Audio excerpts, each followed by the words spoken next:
gasps on this trading floor. I mean, there wasn't a great deal in this budget, right? Let's just run through the key points first. The bank's remit's been changed against some pretty hefty cuts to the growth forecast. Well, that's absolutely right. The Chancellor went out of his way many times to stress the word monetary activism.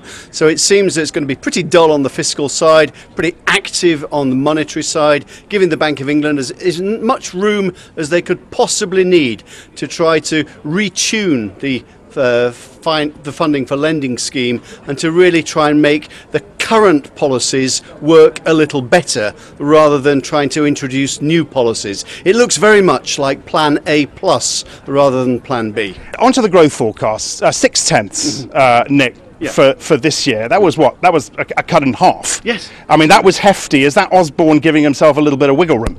I think the Chancellor is probably sick to the back teeth of missing his own forecasts and especially will not want to be reminded of that in the run-up to the 2015 election. So having essentially kitchen sinked the forecasting process this time around, you have to believe there's a reasonable chance that growth could actually now, for the first time in this Parliament, exceed the Chancellor's forecasts. That sets a very different political climate potentially going into 2015. So I think he's really trying to make the current news as bad as possible to start delivering eventually, at last, a few positive surprises. On deficit reduction, I mean, we've had a little bit of slippage.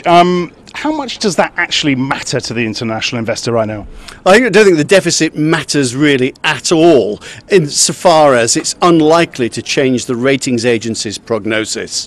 What he has said here very clearly is he's not borrowing for growth, he's actually financing the growth. He's financing growth by spending reductions in 15 and 16. Of course, it remains to be seen whether those are going to materialise, but there's nothing here that's really, I think, would take ratings agencies to rush for their red pencils and downgrade the UK again. So in that context, I think international investors very little to fear from the deficit numbers that we've been presented with today.